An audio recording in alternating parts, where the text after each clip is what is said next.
ராகவ் வந்து அபிகிட்ட ரொம்ப அன்பா நடந்துக்கிறாரு. அத பார்த்து அபி குழம்பி போறாங்க. ராகவா இது நம்பவே முடியல. இந்த அளவு அன்பா இருக்காரே! அப்படின்னு சொல்லிட்டு அப்படியே பார்க்குறாங்க. அடுத்து வந்து ராகவ் சொல்றாரு, "அபி உனக்கு என்னலாம் ரொம்ப பிடிக்கும்? அதெல்லாம் சொல்ல உன் ஆசை, கனவுகள்லாம் நெறைய இருக்கும்ல." அப்படின்ல. லட்சியங்கள் எனக்கு நல்லாவே தெரியும். நீ பெரிய ஆளாகணும் தான் உன் லட்சியம். அது ஓகே தான். ஆனா அந்த சின்ன சின்ன ஆசைகள்லாம் நெறைய இருக்கும்ல. அது எல்லாத்தையும் சொல்லு." அப்படின்னோனே, எனக்கு இந்த மாரி வந்து ஒரு கிராமத்துக்கு போணுங்க. அங்க ரொம்ப ஒரு நாள் ஃபுல்லாவே வந்து ஃபோனு, அதுக்கப்புறம் வீட்ல இருக்க எல்லாத்தையும் விட்டணும். டிவிலேருந்து எல்லாமே எந்த தொடர்பும் இருக்கக்கூடாது. வெளி உலக தொடர்பு. அந்த மாரி ஒரு கிராமத்துக்கு போய் செம்மையா ஆட்டம் போடணும்.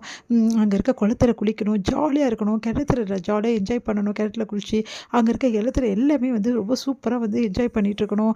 அங்க அப்படியே வந்து அதோட அந்த இயற்கையோட ஒன்றி போகணும்னு எனக்கு ரொம்ப நாள் ஆசைங்க அப்படின்னோனே, மனசுலே நினைக்கிறாரு, கண்டிப்பா இந்த ஆசை நிறைவேறும் அப்படின்னு சொல்லிட்டு, அடுத்து வந்து சரி உனக்கு என்னென்ன பிடிக்கும் அப்படின்னு சொல்லிட்டு கேட்டோனே, நெறைய விஷயங்கள் சொல்லிட்டே போறாங்க.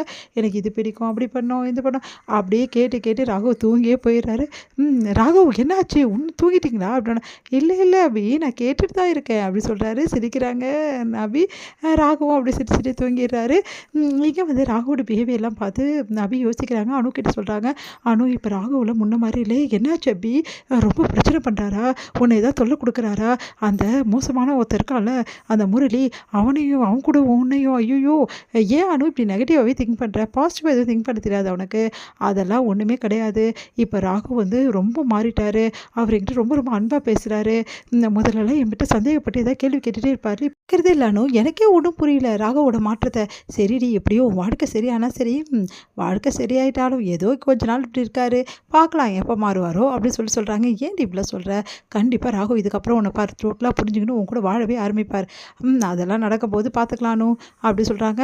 அடுத்து வந்து சரிடி என்ன திடீர்னு கிளம்புறீங்க? ஆஃபீஸ் தான் கிளம்புறேன். ஆஃபீஸ்க்கு போவேனாவா? அதான் பாட்டி சொல்லிட்டாங்களே அங்கே தான் எல்லாமே பண்ணணும். அதான் அங்கேயே பண்ணிகிட்ருக்கேன் அப்படின்னா சரிடி போ அப்படின்னோடனே, இங்கே வந்து என்ன பண்ணுறாங்க, ராகுவோட கேபின் உள்ள ரூமில் வந்து பெரிய ஃபோட்டோ எடுத்துகிட்டு வந்து அபியோட ஃபோட்டோ ஒட்டுறாங்க. அதை பார்த்துட்டு வந்து செம்மையாக டென்ஷன் ஆகிட்டாங்க லாவண்யா. லாவண்யா உடனே வந்து எதுக்காக இப்படிலாம் பண்ணுறீங்க?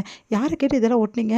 ராகுவோட பர்சனல் ரூம் இது. இந்த ரூமில் போய் ஒட்டுவீங்களா? அப்படின்னோடனே, இங்கே பாருங்கள் ஏன் இதெல்லாம் பண்ணீங்கன்னு சொல்லிட்டு எடுத்துகிட்டு போங்க முதல்ல அப்படின்னு சொல்லிட்டு பயங்கரமாக கத்துறாங்க. இது அபி வாட்ச் பண்ணிட்டு இருக்காங்க.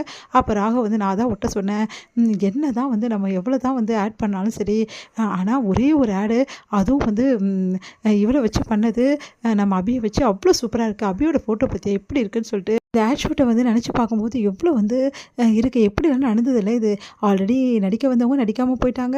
அதுக்கப்புறமா அபி திடீர்னு வந்து இதில் ஆட் ஷூட்டை நடிக்க வேண்டியதாக போச்சு. அதை சூப்பராக பண்ணி முடிச்சா. இதனால தான் நிறைய பிஸ்னஸ் நம்மளுக்கு கிளிக் ஆச்சு.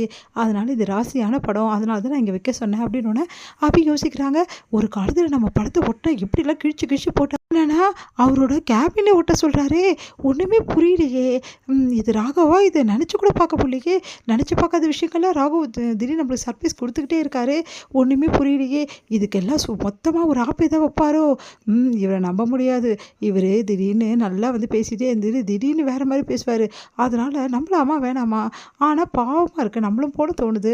ஆனால் இவரை நம்பக்கூடாதுன்னு தோணுது. என்ன பண்ணுறது அப்படின்னு குழம்பி போய் நிற்கிறாங்க. என்ன அபி என்ன யோசிச்சுட்டு இருக்க அப்படின்னோடனே, ஒன்றும் இல்லை திடீர்னு எதுக்காக இங்கெல்லாம் ஒட்ட சொல்கிறீங்க அப்படின்றாங்க. என்ன அபி இப்படி கேட்டேன்? நான் தான் காரணத்தை சொன்னேனே அப்படின்னோடனே, இவ்வளோ நாள் இல்லாமல் இப்போ எப்படி திடீர்னு அப்படின்னோடனே, எல்லாம் திடீர் தான் நடக்குது அப்படின்னு சொல்லிட்டு அப்படியே வந்து சிரிச்சுட்டு அப்படியே வழிஞ்சிட்டே போகிறாரு. அதெல்லாம் பார்த்து என்ன இவர் நம்ம ராகவா இவர் என்ன இப்படி வந்து சிரிச்சுட்டு போகிறாரு, என்னை பார்த்து சிரிக்கவே மாட்டாரே அப்படின்னு சொல்லிட்டு அப்படியே யோசிச்சுட்டு இருக்காங்க. இதெல்லாம் பார்த்து லாவண்யாவுக்கு செம்ம காண்டாவது. நடந்த விஷயத்தை எல்லாத்தையுமே வந்து அப்படியே வந்து சொல்லிடுறாங்க சுந்தரி கிட்ட. சுந்தரி அதிர்ச்சி அடைகிறாங்க. உடனே இந்த விஷயத்தை முரளி கிட்ட சொல்கிறாங்க. முரளி வந்து என்னது ஆஃபீஸில் இப்படி நடக்குதா அப்படின்னு சொல்லிட்டு செம்மையாக டென்ஷன் ஆகிறாரு. இதை விட மாட்டேன். ராகவும் அபி ஒன்றா இருந்தால் தானே இந்த பிரச்சனை. இவங்க 2 பேரும் ஒன்றா ஆஃபீஸ் போகிறதால தான் இவ்வளோ பிரச்சனை நடந்துட்டுருக்கு. ராகவோட பிஹேவியர் சுத்தமாக சரியில்லை. அவன் மனசில் என்ன நினச்சிட்ருக்கான்னு எனக்கு தெரிஞ்சே ஆகணும் அப்படின்னு சொல்லிட்டு செம்மையாக டென்ஷன் ஆகி அப்படியே குழம்புறாரு. இங்கே வந்து அபியை பார்த்துட்டு அப்படியே நிற்கிறார் ராகவ். கூடிய சீக்கிரம் வந்து நான் என்னோடய காதலை முழுமையாக அவங்ககிட்ட சொல்லுவேன் அபி. அந்த நாளுக்காக தான் வெயிட் பண்ணிகிட்ருக்கேன். அந்த நிமிஷம் நீங்கள் என்னை ஏற்றுப்பியா இல்லையான்னு கூட தெரியல. ஆனால் நான் சொல்லிவிடுவேன். என் மனசில் உள்ள எல்லாத்தையும் உங்ககிட்ட சொல்லிவிடுவேன் அபி அப்படின்னு சொல்லிட்டு அபி அப்படியே ரெஸ்ட்டு பார்த்துட்ருக்காரு. ஒன்றும் புரியாமல் அபி யோசிக்கிறாங்க என்ன பண்ணுறாரு இவருன்னு.